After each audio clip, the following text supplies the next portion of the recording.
Chapter 6. The Pointless Agreement. There are some traders who have followed the ways of the vampire, but are still able to walk around fields in the hours of daylight. They look like us, but they are not like us. They are changed. To be fair, many of them work in shops and are perfectly nice people. They come to car boot sales in hopes of spotting a rare trinket that they can restore to its former glory and then sell at a profit in their store or at auction, or indeed at their own car boot sale. Such a gentleman recently came upon my store after espying a watch. The watch in question was a Breitling for Bentley and has a current value of around £4,000. Well, the real one would. I bought mine in Hong Kong about 10 years ago for 30 quid. It had been living in a drawer for years, and as much as I loved to look at it, I had to accept that I was just not wearing it anymore.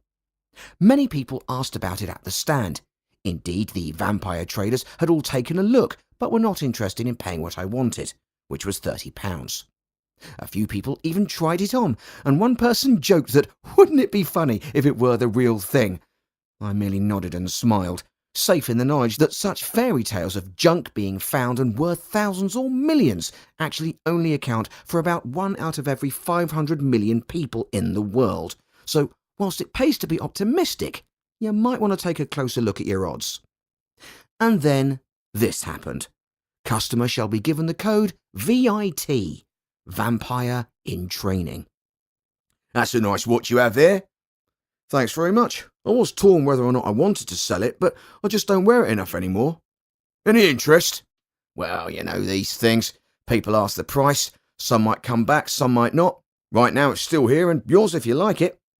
Now, it's worth pointing out that a strange metamorphosis had occurred on my part. I consider myself a fairly straight-down-the-line, middle-class individual. I like going to markets, but I also enjoy the occasional jaunt around the Selfridges food hall. However, the VIT had a bit more of a blue-collar approach, and as the conversation continued, my own voice and demeanour descended to the point where I could have quite easily broken into a chorus of "Consider yourself." How much you looking for? Well, it's up on eBay right now and I'm really hoping to get 30 quid for it. Call blimey governor, strike a light. VIT starts to chuckle to himself, and it's that knowing chuckle that suggests that my price is ridiculous. 30, you say? That's what I'd charge for it. I leave a pregnant pause to consider my response.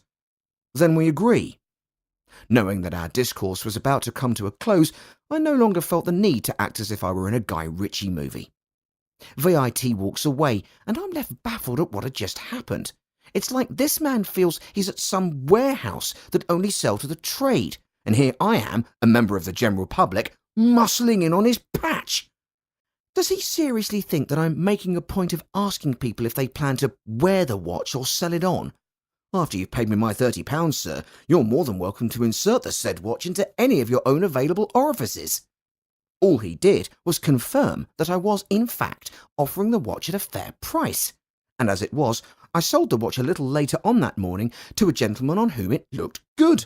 He paid £25, and that afternoon found out that this particular replica was a one-of-a-kind, thought to have been made by the Emperor of China when he was a bit bored, and sold it for £4.5 million. Just goes to show you never know.